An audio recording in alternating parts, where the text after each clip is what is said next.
Assalamualaikum. Assalamualaikum. Rasanya macam tu juga kot. Tadi kau tak invite aku kan?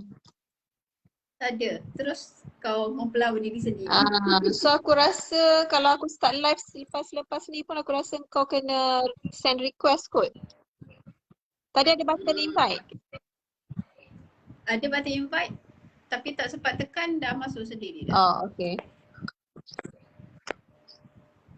Waalaikumsalam. Ada tak? Okay. Viewer. Waalaikumsalam. Okay. Selamat join. Okay? Dah ada Okay. 9:30 ke? Stop dah. Lagi 2 minit kot. Boleh kot? Boleh mula? Boleh mulalah. Tu dah masuk dah. Shikin. Assalamualaikum Shikin. Okay. Kau Nashida. Okay. So hari ni seperti yang kita dah janjikan, kita tak nak buang masa. Weekend-weekend ni kan waktu rehat-rehat, you all nak tengok movie ke apa ke kan. So kita bincang sekejap sahaja sembang-sembang berkenaan dengan artikarya. Okay, artikarya ataupun Saya dalam bahasa Melayunya orang panggil gegata. Gegata ataupun apa Fida? sopak garam. So Paling canggih ludah sekejap. Jilat jin ke ludah jin, something macam tu lah. Kena ludah kena jin. lidah ke ludah? Lidah jin. Jilat jin. Tak, dia kata ludah. Ludah ke jilat? Samalah, tak kisahlah. Jin lah, jin punya kerja lah. Semuanya jin punya kerja. Waalaikumsalam Syida. Okay. So kita nak bercakap tentang, okay, dah ada viewer kan? Selamat datang, kami alu-alukan. Okay. Joining our Facebook live. Kalau ada kawan-kawan you all yang belum masuk join Facebook group Lidah jin. Ludah jin. Okay, so kalau ada di antara rakan-rakan you all yang belum join Facebook group Ibu dan Anak, boleh hantar invitation through Facebook. Sedikit pengenalan lah. Saya Dr. Nujaimah dan rakan saya Afidah Khalid. Kami dari klinik Nur Hijrah, Bandar Puteri Bangi. berdekatan dengan Bandar Seri Putra. Okay, actually we have our own private practice, Klinik Nur Hijrah. Dan our experience banyak di kalangan pediatrik atau kanak-kanak lah. Okay, that's why kita kita cipta Facebook group Ibu dan Anak Sihat ni untuk sama-sama berkongsi pengalaman dan ilmu-ilmu kesihatan, lebih-lebih lagi yang berkaitan dengan ibu dan anak. Okay? So, kita akan teruskan dengan tajuk kita, kepelbagaian alahan kulit. Banyak sebenarnya kalau nak dihuraikan satu persatu. Tapi untuk hari ini kita akan fokus kepada artikarya tu sahaja ataupun yang dipanggil gegata. Sebab kata Nursyida ludah jin. Ya. Ludah jin. Ataupun sopak garam. Okay? So, apa itu artikarya? Siapa ada masalah? Siapa yang ada masalah boleh share. Berapa lama nak hilang? Kena jumpa berapa kali doktor? Biasa kan anak you all kecil-kecil lagi dah dapat dah tiba-tiba naik gegata, gatal-gatal, tiba-tiba mata, bibir bengkak, bawa jumpa doktor tak tahu sebab apa, naik tiba-tiba menggaruk-garuk macam tu. Biasa kan? Ke tak biasa? Biasa tengok tak? Sebab saya biasa jumpa lah. Kami biasa jumpa di klinik. So, sebab tu kita nak kupas pasal artikarya. Okay, so siapa yang ada pengalaman diri sendiri atau anak-anak mempunyai artikarya sebelum ni boleh kongsi di ruangan komen ya. Okay. Boleh share. So apa itu? So actually masalah kulit ni kan banyak topik sebenarnya. Lupa. So Terus jangan bukan artikarya je tau. Masalah kulit ni ada banyak tapi kita boleh kategori lah. Kita cakap sikit-sikit. So untuk malam ni kita cakap tentang artikarya. Itu yang topik yang pertama lah tentang masalah alahan pada kulit. Yang kedua tu topik tentang eczema. So eczema insyaAllah kalau tak ada apa-apa kita akan buat minggu depan lah ya. Live kita minggu depan. Eczema dan yang ketiga adalah dermatitis. So eczema ni pula, bawah eczema ni kita boleh bagi pada dua lagi lah. Atopic eczema yang pada baby tu. Lepas tu apa je? Dihydrotic eczema. Dishydrotic. Dysarthrotic. Hmm. Eczema. Tangan muka Lepas basah. tu kedua kan, dua. Yang ketiga tadi dermatitis. Dermatitis kita boleh bagi pada seborrheic Seborrheic dermatitis tu soalnya dekat kepala lah, dekat scalp dekat kepala. Lepas tu yang satu lagi tu contact dermatitis. So contact dermatitis ni ada grup lagi je. Contact dermatitis ni Ada irritant atau kita allergic. bagi irritant ataupun allergic. Dia, So banyaklah topik-topik ni. dia Jadi punya allergen tu boleh terang sikit tak? nama-nama dia ni boleh bercampur aduk lah. Basically yang kita nak bincang ni adalah masalah alahan kulit. So nanti next week mungkin kita akan buat satu diagram dan kita akan tunjuklah dalam whiteboard. Actually kita orang ni tengah nak explore macam mana cara penyampaian Facebook Live yang lebih optimum kepada viewer. Mungkin kita akan sertakan sekali dengan diagram ataupun ada whiteboard screening yang kita boleh share dengan you all. Tapi itu mungkin next week lah. So yang kita Lepas kita try buat lukis-lukis tapi kejap tak nampak, kejap tak nampak kan. Ingat tak diagram polis tu So, kita try yang barulah. nanti Okay, kita adalah akan cubalah. komen cadangan. Boleh buat style lain, kita akan try buat lah. Jadi 3 kategori yang kita dah bagikan lah, nak bagi senang faham sebenarnya. Artikaria, alahan kulit Alahan kulit 3 kategori utama, artikaria, eczema dengan dermatitis. Tapi untuk hari ini kita bincang tentang artikaria sahaja. Ataupun gelegata. Okay, So artikaria ni ataupun gelegata ni apa dia sebenarnya? Macam biasalah kulit kita kan dia akan jadi bintan-bintan merah-merah, mungkin kecil ataupun besar Lepas tu dia gatal. Kemerahan, dia gatal, semua-semua tu. So biasa kan kadang-kadang kita pun tak tahu punca dia apa. Okay. So biasanya kenapa benda ni terjadi? Kenapa Jai?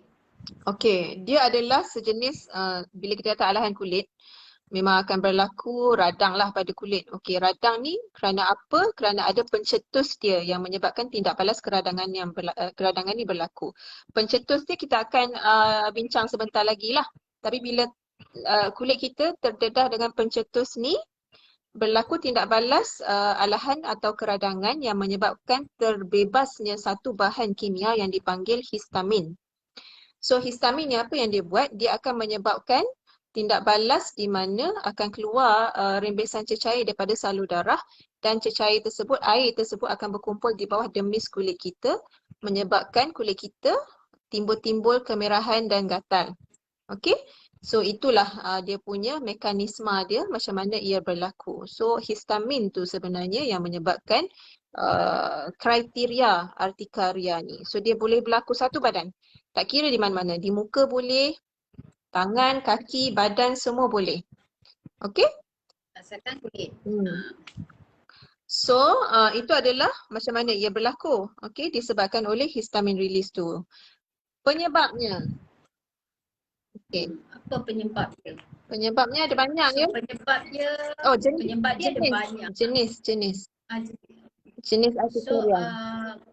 okey. Biasanya kalau jenis kita bagi pada dua lah artikaria ni. Satu ni kita bagi acute. Acute tu maksudnya dalam masa yang singkat lah. Okey. Yang kedua tu kronik. Kronik tu maksudnya berpanjangan. So cut off point dia biasanya adalah 6 minggu. So kalau kita gatal-gatal, merah-merah gatal-gatal tu lama, berhari-hari, kadang-kadang berminggu, tapi habis pada 6 minggu, sebulan setengah tu dia dah hilang, kita kata dia acute lah. Tapi kalau yang lebih daripada 6 minggu masih lagi gatal ya, kadang-kadang berbulan-bulan lama tu kita panggil kronik. Sebab dia berpanjangan lah benda tu. So dua ni sebab biasanya faktor dia tu ada berapa je tadi faktor dia? Faktor dia ada 6. Ada 6 faktor. So faktor dia 6 faktor ni selalunya lebih pada acute, jenis yang kurang daripada 6 minggu. Yang kronik tu ada juga tapi tak banyak lah faktor dia. Biasanya dia ada 2 faktor macam tu je lah. Okey. So ada 2 jelas ya. Ada 2 jenis kriteria artikaria, sama ada acute kurang daripada 6 minggu ataupun kronik. Kronik tu bermaksud artikaria tu berlaku lebih daripada 6 minggu. Kejap ada, kejap tak ada, kejap tak ada. Lepas tu ada balik. Lepas tu ada tak ada, lepas tu ada balik. Sampailah setahun lebih. Contoh. Itu artikaria kronik. So penyebab dia ada banyak. Okey. Penyebab yang pertama, nak terus cakap penyebab Penyebab lah. Okey, penyebab yang pertama tindak balas allergic reaction lah basically. Tindak balas alahan. So tindak balas alahan ni banyaklah. Allergic terhadap suhu, terlampau sejuk pun boleh, terlampau panas pun boleh, kacang, telur, buah-buahan strawberry pun boleh juga, buah-buahan citrus, lemon, orange pun boleh juga. Itu contoh makanan. Ubat-ubatan, ubat tahan sakit biasa boleh menyebabkan berlaku gegata juga. And then apa lagi? Gigitan serangga, nyamuk yang paling biasa lah kan. Bintak-bintak tu itu adalah salah satu contoh artikaria lah. Tapi artikaria yang Kita hama kan dia bangun ah, tidur je ada ah, bincang-bincang kan. yes. So Pun ada juga kalau misal kata lebah-lebah tu pun dia akan je keluar macam gegata besar kan kadang tu lebah buah tu. And then kalau kulit kita pakai deterjen, ada chemical, bahan chemical dalam tu pun dia boleh berlaku keluar gegata tu juga. Okay, itu allergic. Faktor yang kedua apa Fida? Faktor kedua tu stres. Stres ataupun tekanan. Itu yang penting tu. So, perasan tak setengah orang tu bila dia macam nak exam ke kan, masalah banyak sangat ke, masalah apa lah, masalah kerja kan, kulit akan start jadi gatal-gatal, bintat-bintat macam tu. Itu adalah salah satu faktor untuk urtikaria. Itu yang kedua, lagi stres. Lepas tu yang ketiga, jangkitan kuman lah. Jangkitan kuman sama ada virus ke, bakteria. So dia boleh menyebabkan urtikaria ni lah gegatan ni. Sebab tu setengah, especially kalau budak-budak lah biasanya, dia akan demam, batuk sesama mungkin sikit je tak teruk, beberapa hari lepas tu dia akan start naik gegatan macam tu lah. Itu yang ketiga lah. Lepas tu, apa lagi? Dermographism. Dermographism. Belik-belik lidah tu.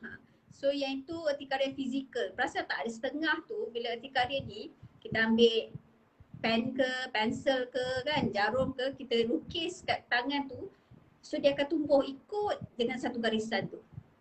Bintak-bintaknya akan tumbuh ke garisan. Itu urtikaria fizikal lah, dermographism. Pusing tu.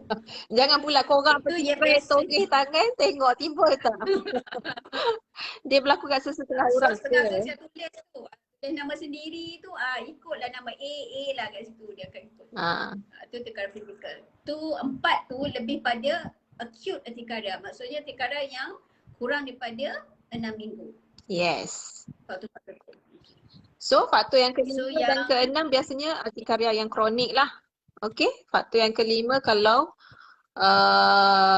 orang yang ada penyakit autoimmune disease. Mungkin korang pelik sikit kot nak dengar. Autoimmune disease ni adalah keadaan penyakit di mana antibody badan kita menyusut. Fatihah is watching. Terima kasih Fatihah.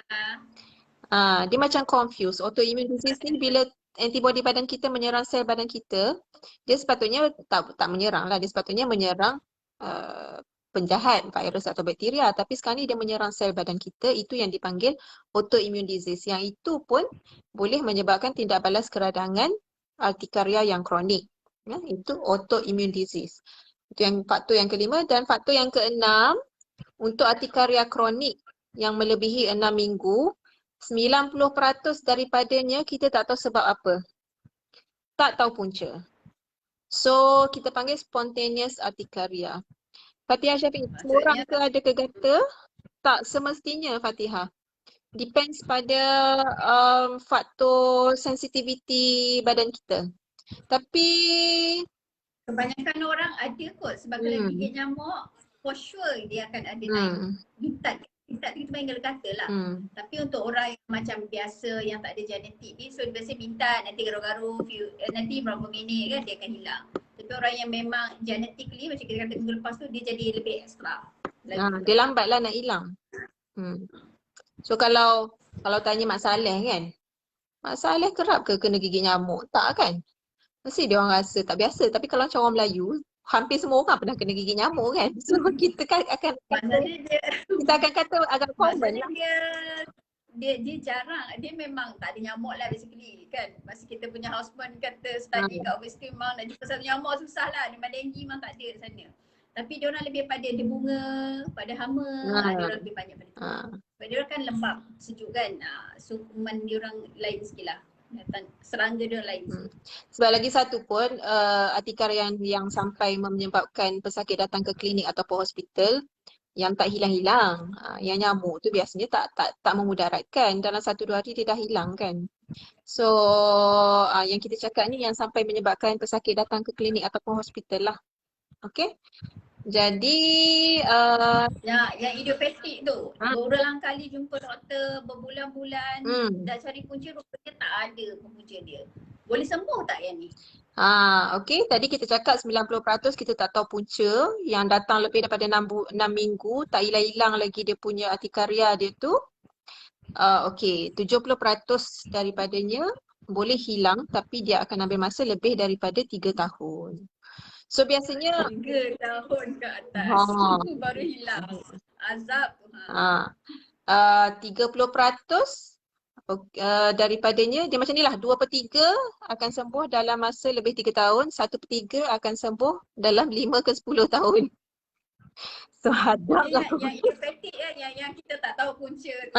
Macam memang doktor pun tak tahu nak bagi tahu. Dia kata memang tak diketahui sebab dia yang 90% ni idiopatik, tak tahu punca apa urtikaria ni. So alhamdulillah dia boleh baik. Tapi ambil masa lah, bertahun-tahun lah. Kena sabar lah. Key point dia sabar lah, treatment dia sebenarnya. Kena sabar tu. Tapi biasanya kalau yang kronik ni, doktor akan cari punca dulu. Doktor akan investigate dulu. Dia akan hantar ujian darah, akan check kita punya akan check badan kita. Kalau ujian darah, check badan semua tak ada apa-apa, then baru dia orang come to conclusion, dia orang conclude kata ni mungkin spontaneous idiopathic chronic urticaria yang you all kena sabarlah sampai dia hilang sendiri. Okay? Dulu-dulu selalu kena urtikaria, lepas tu stop sendiri je. Mungkin faktor stres kot, Mira. Sekarang tak stres ke? Ataupun mungkin faktor persekitaran. Kan? Persekitaran ialah hama ke ataupun biasa bermain dengan kucing ke, ataupun ialah faktor kita punya immune system tak betul-betul mature masa kecil-kecil kan. So bila kita dah besar, kita dah lebih mature in terms of immunity kita, dah expose dengan environment yang berbeza, lepas tu dia akan hilang dengan sendirilah. Biasa macam tu. Even kalau pediatric case pun kecil-kecil je dia dapatkan, lepas tu bila besar dah tak ada dah. Ada yang terbaru tu apa tu? Sebab apa tu, banyaklah FB group kan yang kita baca, FB klinik-klinik tu banyak gergata ni timbul yang lately ni bila start PKP tu. Dia start PKP, dia stres-stres kan, banyak di rumah kan, mostly feedback dia orang sebab tu lah. So most likely sebab stres lah. Selain daripada hama kat rumah tu kot, boleh lah stres lah penyebab dia. Syazwani Suryati, kenapa lately kulit macam, kau boleh baca Fida? Kenapa lately kulit macam sensitif, senang dapat gergata sejak pregnant anak ketiga, faktor usia ke, pemakanan ke? Dua-dua boleh. Ni Syazwani, Nini. Ni sepupu I ni. Dua-dua boleh. Faktor usia, bila kita usia, metabolism kita slow down. Lepas tu stress factor. Yalah, faktor kerja kita risau anak, risau pada kerja. Emotional stress, physical stress pun boleh menyebabkan immune system kita a bit haywire dan kita lebih senang, lebih sensitif untuk mendapat gergata ni. Pemakanan pun boleh juga. Pemakanan Syazwani ni tengah pregnant ke? Sejak pregnant anak ketiga. Tak adalah. Masih lagi pregnant? Dah, tak ada. Tengah tu bila pregnant tu, dia kulit kita, hormonal kita jadi lain sikit tau. So kulit lebih sensitif. Banyak pregnant lady yang datang selain bergergata, dia ada macam kulit jadi kering, suddenly dapat eczema sebab benda tu hormonal betul lah. Rasa ni tak pregnant. Dah 3 orang anak rasanya tu. Dah selamat lah, pregnant ketiga Sepupu sendiri pun lupa. Okay, tapi kalau pregnant macam Dr. Afi dah cakap lah, dia ada faktor hormonal imbalance dia sendiri. Okay, so bahaya tak ni? okay. Gergata ni bahaya tak? Criteria, how to recognize. Oh, rakyat, okey. Macam biasalah, bintat-bintat. Dia sebenarnya sebab histamin punya efek kan, macam Dr. cakap tadi. So dia akan jadi bintat-bintat. Setengah tu warna peach, setengah tu warna Betul lah, merah. dia Dia tak cakap kat pregnant. atas. Tak, Wani ni hacak. Dia jawab dia tak pregnant. Takut macam confused kejap. Pregnant ke rasa bukan? Okey, yelah macam Dr. Afiq dah cakap, kriteria dia bintat-bintat boleh berlaku seluruh badan. Tapi 50% dia boleh menjadi apa yang kita panggil sebagai angioedema. Angioedema tu keadaan di mana pengumpulan cecair itu berlaku di extremities, hujung-hujung jari tangan dan kaki ataupun muka kita. Dia akan bengkak. Okey? So kalau artikaria yang disertai dengan angioedema bengkak muka, kena berjaga-jaga sebab apa kita takut you go into anaphylactic shock. Kita pernah explain last week punya video. Anaphylactic shock tu keadaan di mana keadaan kecemasan di mana salur pernafasan kita menjadi sempit dan akan mengeluarkan bunyi berdekit ataupun kita panggil wheezing, bersiul tu, dan tekanan darah kita boleh drop. So yang itu adalah kes kecemasan, ada yang sampai boleh masuk ICU. So kena berjaga-jagalah.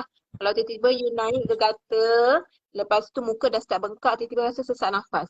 Yang tu janganlah tunggu lama, kena cepat-cepat pergi ke klinik ataupun hospital lah. Itu bahayalah. Nah, itu yang boleh jadi bahayalah. Okay. So, faham Cara dah habis dah. So, cara rawatan, macam mana nak tangani artikaria ni? Macam mana, Fida? Okay.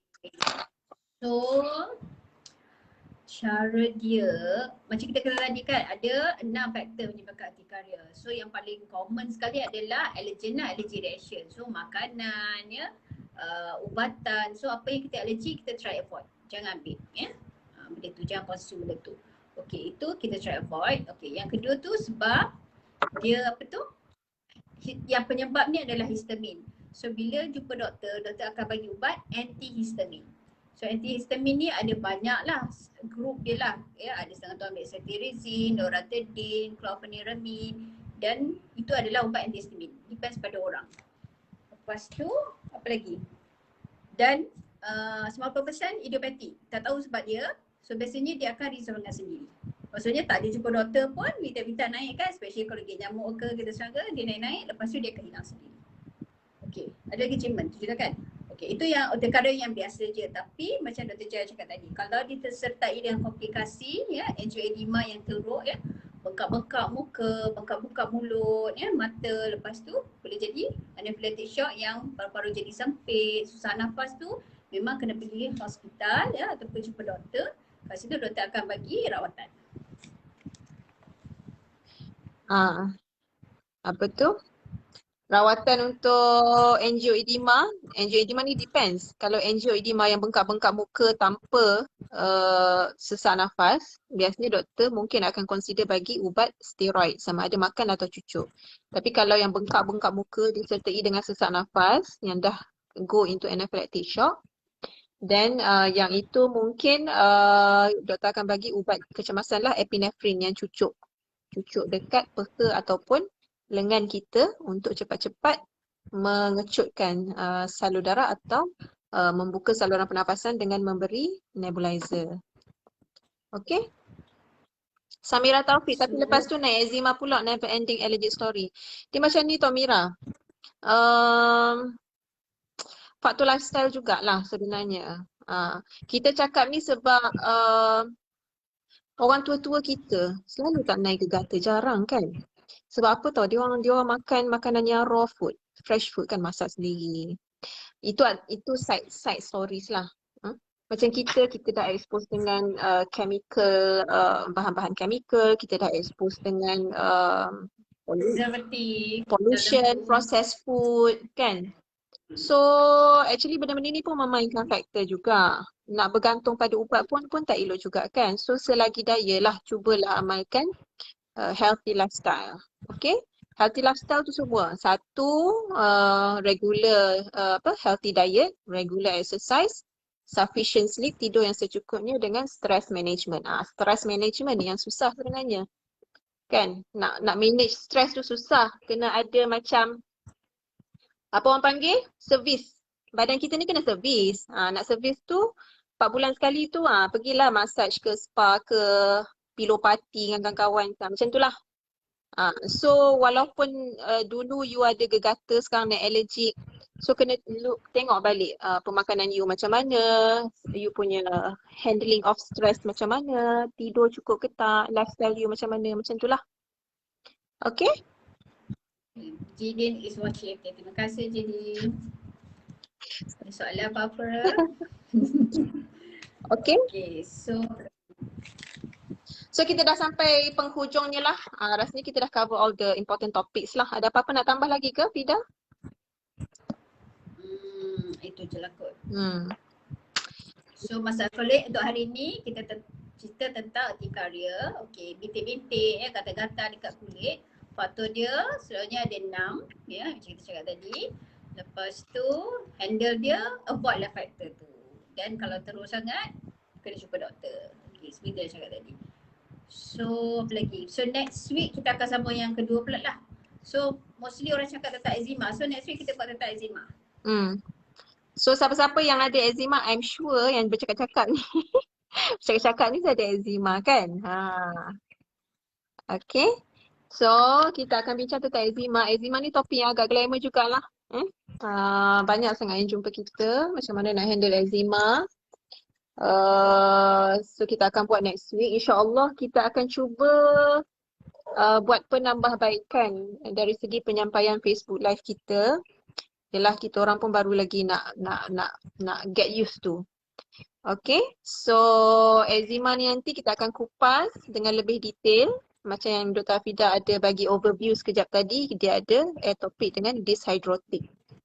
So macam-macam lah kita akan cakap mungkin kita akan cuba try buat sharing of apa tadi? Whiteboard screening, whiteboard animation lebih kurang macam tu lah untuk tunjukkan algoritma ataupun apa orang panggil tu Vida?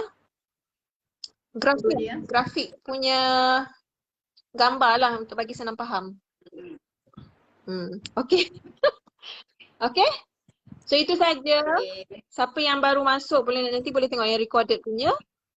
Dan siapa yang ada komen-komen yang baru atau pertanyaan-pertanyaan lain boleh ajukan di ruangan komen. InsyaAllah kita akan jawab di ruangan komen. Dan stay tune lah untuk Facebook Live kita yang akan datang. Okay, terima kasih kerana menonton infografik. Dia kadang-kadang tak jumpa perkataan yang sesuai tu. Okay. Orang yang dah biasa public speaking dia tahulah. Kan? Okay. So terima kasih for joining us tonight. Kita jumpa di minggu hadapan. Okay? Bye. Terima kasih. Assalamualaikum.